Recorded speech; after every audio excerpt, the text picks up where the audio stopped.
सो हाय, और आज हम स्टार्ट करेंगे डिजिटल लॉजिक। ये बहुत आसान सब्जेक्ट है और इसमें मेन जो 3 से 4 टॉपिक्स हैं। तो आज हम पहला टॉपिक पढ़ेंगे जो है नंबर सिस्टम। इसके हो सकता है 2 से 3 वीडियो हों, लेकिन यहाँ से एक क्वेश्चन पक्का आता है, चाहे वो 1 नंबर का है चाहे वो 2 नंबर का है, तो वो आपके सुरक्षित हैं भाई। लेकिन आपको अच्छे से देखना पड़ेगा, और इसका जो पूरा नोट्स है आपको मिल जाएगा पीडीएफ के फॉर्म पे, और नीचे डिस्क्रिप्शन में लिंक होगा। लेकिन आप खुद से भी मतलब अपने नोट्स बनाना, बिकॉज वो बेस्ट होते हैं चाहे जो हो जाए। तो चलिए देखते हैं। सो हमारा है टॉपिक का नाम नंबर सिस्टम। सो यार मेरा राइटिंग, चलो नंबर सिस्टम, ठीक है। नंबर सिस्टम, तो नंबर सिस्टम से क्या आप देख रहे हो कि मतलब नंबर्स का सिस्टम यही हमको पढ़ना है। तो इसमें जो पहली चीज़ है, जो मतलब पूरा हर चीज़ का बेस है, वो खुद एक बेस है। तो हमें देखना होगा बेस। तो आप कुछ भी चीज़ लिखते हो, जैसे कोई भी काउंटिंग नंबर, कोई भी नंबर जो आप लिखते हो, जैसे 5 हो गया, 72 हो गया, 1 2 3 हो गया, सब आपको नॉर्मल नंबर लगते हैं। लेकिन ये इन सब का बाय डिफ़ॉल्ट जो बेस होता है, बाय डिफ़ॉल्ट बेस वो 10 होता है। मतलब ये कोई अगर कह रहा है तो इसका मतलब ये है 5 का बेस 10 है, 72 बेस 10, 123 बेस 10।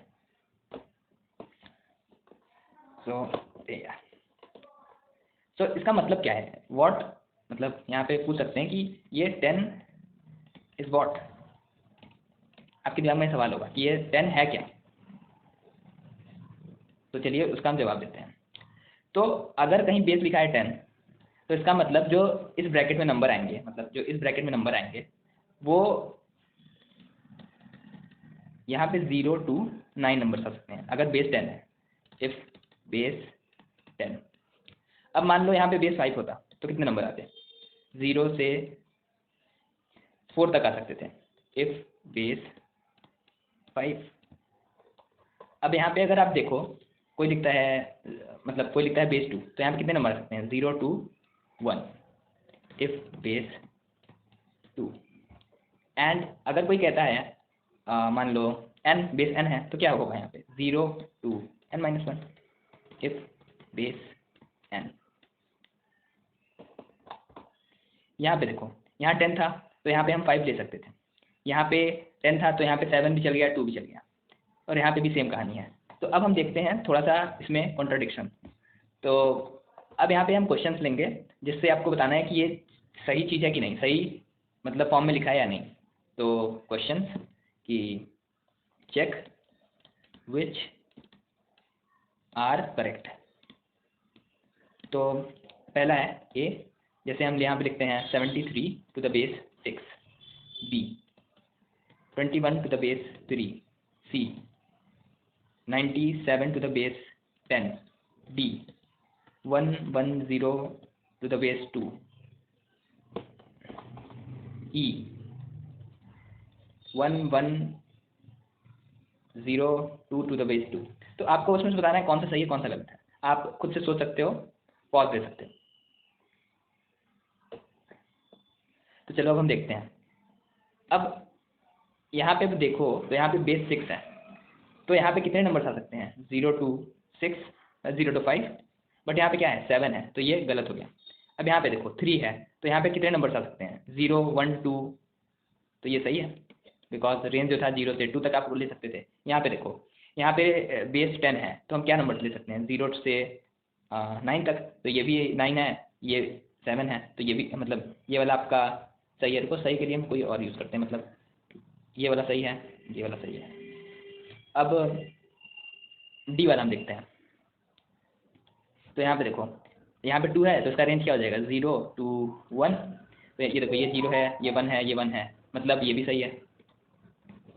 अब यहाँ पे हम देखते हैं, ये बेस 2 है, तो इसका मतलब क्या हुआ कि इसका जो रेंज है वो क्या होगा? 0 to 1। तो यहाँ पे देखो, ये 1 है, ये 1 है, ये 0 है, लेकिन यहाँ पे ये 2 आ गया, तो ये आपका गलत हो गया। तो सही आंसर क्या क्या है आपका? C D B. तो होप आप ये समझ गए होंगे। अब हम आते हैं बेस कन्वर्जन पे, ठीक है। तो हम यहाँ पे टॉपिक डालते हैं नॉर्मल, या फिर नॉर्मल, और नॉर्मल बाई डिफॉल्ट क्या होता है? बेस 10। यहाँ पे लिख सकते हैं base 10 to any other base conversion.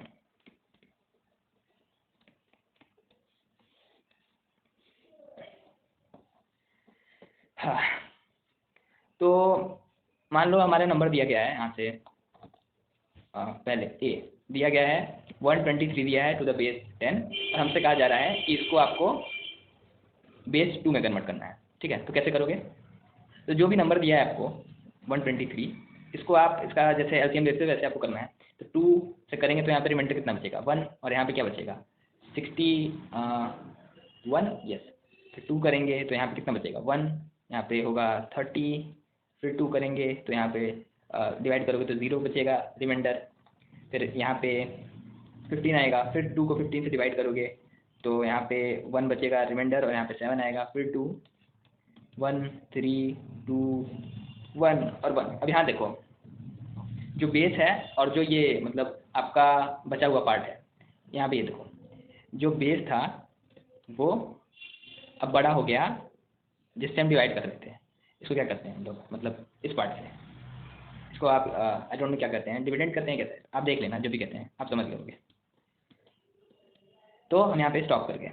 तो अब इसका बाइनरी क्या होगा, तो बाइनरी के लिए हम क्या करेंगे, फॉर बाइनरी नीचे से हम ऊपर जाएंगे। ठीक है, नीचे से, तो नीचे क्या था 1 था, एक मिनट यहाँ पे हम लिख सकते हैं। तो नीचे क्या था पहले 1 1 1 1 1, 4 बार 1 पहले, 4 बार 1 1 1 1 एंड देन 1, फिर क्या था 0 1 1। तो ये था आपका 10, बेस 10 से आपने बेस 2 में कन्वर्ट कर दिया। अब कुछ और क्वेश्चन लेते हैं हम। अब हम लेते हैं क्वेश्चन यहाँ पे भी।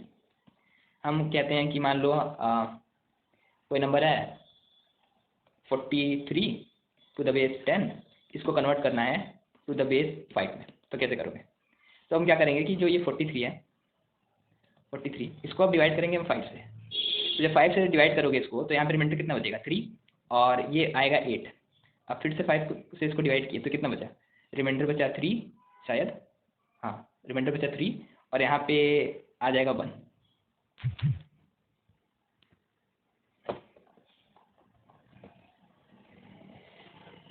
और ये 1 है। ठीक है, अब यहाँ पे देखो ये जो बेस था, ये बेस और ये आपका बेस जो है वो बड़ा हो गया इससे, तो यहाँ पे हम स्टॉप कर जाएंगे।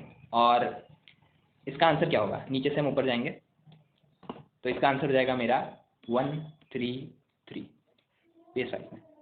ठीक है, अब मान लो हम देखते हैं सी, एक क्वेश्चन देते हैं हम, मान लो 32 टू द बेस 10 को हमको चेंज करना है टू द बेस 6 में। तो कैसे होगा? तो वही करेंगे हम, 32 लेंगे, फिर 6 से डिवाइड करेंगे, यहाँ पे 2 रिमाइंडर आ जाएगा, यहाँ पे 5 आ जाएगा। अब ये देखो 6 इज ग्रेटर देन 5, तो यहाँ पे हम स्टॉप कर जाएंगे। तो इसका आंसर क्या आ जाएगा 52 टू द बेस 6, तो यहाँ पे हम 52 लिख सकते हैं। ठीक है, अब यहाँ पे मैं एक इम्पॉर्टेंट पॉइंट लिखता हूँ,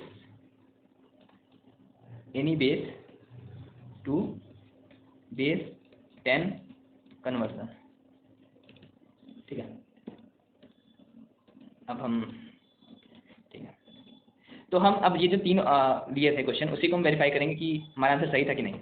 तो उसके लिए जैसे ये हो गया question number 1, A 52 to the base 6 है, तो इसका आंसर कितना आना चाहिए 32 to the base 10, 32 to the base 10, ये आना चाहिए आंसर इसका। ठीक है, और बी ऊपर जाएं तो और क्या हम लोग लिए थे, सो 133 बेस 5 होता था, 133 बेस 5, इसका आंसर कितना आना चाहिए था 43, या तो 43 टू द बेस 10, और एक और था देख 123, ये था। ठीक है, तो लिख लेते हैं हम, सी क्या था 4 बार 1 1 0 0 1, ये था to power 2 to the base 2, ये था आपका 123 टू द पावर 10। देख लें एक बार, 1 1 है, सॉरी यहाँ पे 1 1 है।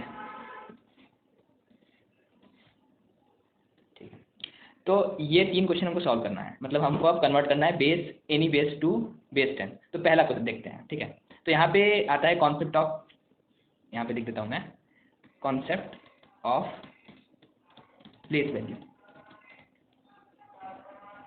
ठीक है। तो यहाँ पे हमारे पास था 52 ना, अगर हमको बेस 10 में कन्वर्ट करना है, बेस 10 में, तो क्या करेंगे? ये हमारा होता है यूनिट प्लेस, आप जानते हो छोटे क्लास में थे तब से, और ये होता है हमारा 10th प्लेस, फिर आगे अगर होता तो 100 होता, ऐसे एंड सो ऑन। तो यूनिट प्लेस पे हम क्या करेंगे कि हम यूनिट प्लेस को लिखे, उसको 6 की पावर 0 से मल्टीप्लाई कर दिए, बिकॉज ये एक तरीके से आप मानो कि ये 0th प्लेस है, फिर ये 1 है, ये 2 है, 3 है, एंड सो ऑन इधर। प्लस अब ये 5 बोलो, तो 5 का किससे मल्टीप्लाई होगा? 6 टू द पावर 1 से। तो इसको अगर हम सॉल्व करें तो ये 30 और ये बन गया आपका 2, तो ये आ गया आपका 32 टू द बेस 10, ये हो गया। तो पहला क्वेश्चन सॉल्व, और आप देख सकते हो कि 32 आ गया है, तो हमारा पुराना जो हमने सॉल्व किया था वो करेक्ट था, तो ये करेक्ट है, ठीक है। अब हम वेरीफाई करते हैं अपना बी वाला पार्ट, बी वाला पार्ट जो था हमारा 133 बेस 5 से, हाँ ठीक है। तो यहाँ पे अगर आप देखो तो ये आपका 0th प्लेस, 1 प्लेस, 2 प्लेस, ऐसे। तो यहाँ पे हम लिखे 5 के पावर 2 को हमको मल्टीप्लाई करना होगा 1 से, ये चीज़। 5 के पावर 1 का मल्टीप्लाई करना होगा हमको 3 से, ये चीज़। 5 के पावर 0 से हमको मल्टीप्लाई करना होगा 3 से, ये हो गया। तो इसको जब हम सॉल्व करेंगे तो ये 25 प्लस 15 प्लस ये हो जाएगा आपका 3, तो आंसर आ गया आपका 43 टू द बेस 10। तो ये भी हमारा करेक्ट हो गया, ठीक है। अब हमारा तीसरा बचा था क्या, वो था आपका 1 1 1 1 0 0, नहीं 1 1 2, ये था क्या शायद, एक बार देख लेते हैं। 1 1, हाँ ये था, ठीक है, ये 1 था। तो ये हमारा हो गया 0 1 2 3 4 5 6। तो आपको ये लिखने की जरूरत नहीं है, दिमाग में आप कैलकुलेट कर सकते हो, मैं बस आपको दिखाने के लिए लिख रहा हूँ, ठीक है। तो ये क्या हो गया, 2 के पावर 6 इंटू 1 प्लस 2 के पावर 5 इंटू 1 प्लस 2 के पावर 4 इंटू ये वाला 1 प्लस 2 के पावर 3 इंटू 1 प्लस 2 के पावर 2 इंटू 0 प्लस ये क्या है 1 है, 2 के पावर 1 इंटू 1 प्लस 2 के पावर 0 इंटू 1, ठीक है। अब इसको हम सॉल्व करेंगे अगर, तो क्या बनेगा, 2 की पावर 6 आपका हो जाता है 64, 2 की पावर 5 होता है आपका 32, और मुझे कैसे याद है क्योंकि मैंने प्रैक्टिस किया, आप करेंगे तो आपको याद हो जाएगा। 2 की पावर 4 होता है आपका 16, बिकॉज आधा होगा इससे, फिर ये हो जाएगा आपका 8, और फिर ये देखो ये 4 हो जाएगा और 0 हो जाएगा, फिर ये वाला पार्ट आपका 2, फिर लास्ट वाला पार्ट आपका 1, ये बचा। तो इसको जब हम सॉल्व करेंगे तो ये आपका 24 हो गया, 64 96 प्लस 24 प्लस 3, एंड अब आ गया आंसर आपका 123 to the power 10, and it is also correct. तो ये पॉइंट था। तो अब हम देखते हैं कि हम एक कोई भी बेस है उसको दूसरे किसी भी बेस में कन्वर्ट कैसे कर सकते हैं। अभी तो हमने क्या किया कि नॉर्मल बेस 10 से किसी और बेस में कन्वर्ट किया, या फिर किसी और बेस से हमने 10 में कन्वर्ट किया। नाउ अब हम क्या करेंगे कि कोई भी बेस हो उसको किसी भी अदर बेस पे कन्वर्ट करेंगे, वो देखते हैं। तो यहाँ पे हम हेडिंग का नाम डालते हैं अरे यार, conversion from base from any base to any other base, any other base. तो चलिए देखते हैं इसको। मान लीजिए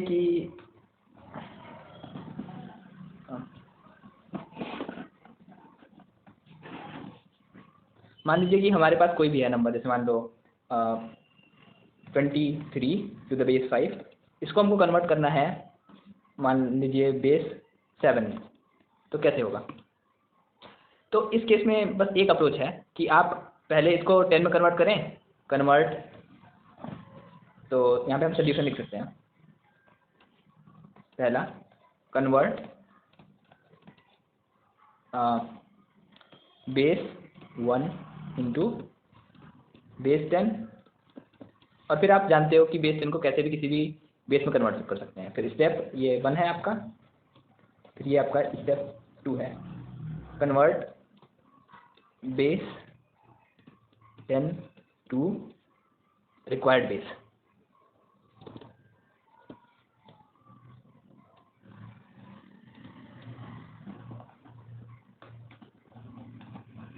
ठीक है, तो हमारे पास 23 था, तो 23 और यहाँ पे क्या था 5 था, तो इसको हमको अगर 10 में कन्वर्ट करना है बेस 10 में, तो क्या करेंगे हम लिखेंगे 5 की पावर 1 इंटू 2 प्लस 3 इंटू 5 की पावर 0, ये कन्वर्जन था। तो यहाँ पे क्या आ जाएगा 10 प्लस और ये हो जाएगा 3, तो ये हो जाएगा हमारा 13 बेस 10। अब हमको किस में बदलना है, देखिए हमको किस में बदलना है, क्वेश्चन कह रहा है कि हमको बेस 7 में बदलना है, तो चलिए उसको बेस 7 में बदल देते हैं। तो इसको अगर बेस 7 में बदलना है तो कन्वर्टिंग 13 इंटू 10 इंटू बेस 7। तो बेस 7 में कन्वर्ट करने के लिए हम क्या करेंगे, 13 लिखेंगे इधर, फिर यहाँ पे 7 लिखेंगे, और यहाँ पे रिमाइंडर कितना आएगा, रिमाइंडर आ जाएगा 6, और यहाँ पे ये कितना आएगा यहाँ पे 1 बार, एंड यहाँ पे आप देख सकते हो कि 7 इज़ ग्रेटर देन 1, तो स्टॉप। सो आंसर क्या आ गया आपका, इधर से ऊपर जाएंगे तो आंसर आ गया हमारा 16 into base 7। So this is the answer. So hi everyone and this is Sanjay, और मैं अपने बारे में बता दूं, I got 57 marks in GATE 2025 and मैंने फिर आईटी हैदराबाद ज्वाइन किया, फिर I have to drop out for some reason and now I am teaching you. तो ये है मेरा लिंक्डइन जीरो संजय, यहाँ पे आप मुझसे कनेक्ट हो जाओ, और अगर आप चाहो तो मुझे इंस्टा पे भी फॉलो कर सकते हो, और हाँ जितना भी नोट्स होगा वो आपको ये टेलीग्राम एक चैनल में बनाया हूँ, मतलब यहाँ पे आपको ज्वाइन करो, यहाँ पे आपको आराम मिल जाएगा। एंड ये जो पूरे लेक्चर है मतलब जो भी इंपॉर्टेंट है बस उतना बताऊंगा, जैसे अगर क्वेश्चन बन जाए आपके पास 3-4 महीने हैं तो मुझे एज योर मतलब भाई मानो, और मैं 2 साल का जो एक्सपीरियंस मैंने 2 बार गेट दिया है, तो मैं एकदम क्रिस्प करके जो मेन चीज़ें वही पढ़ाऊंगा। So do share with your friends and let's meet in another lecture.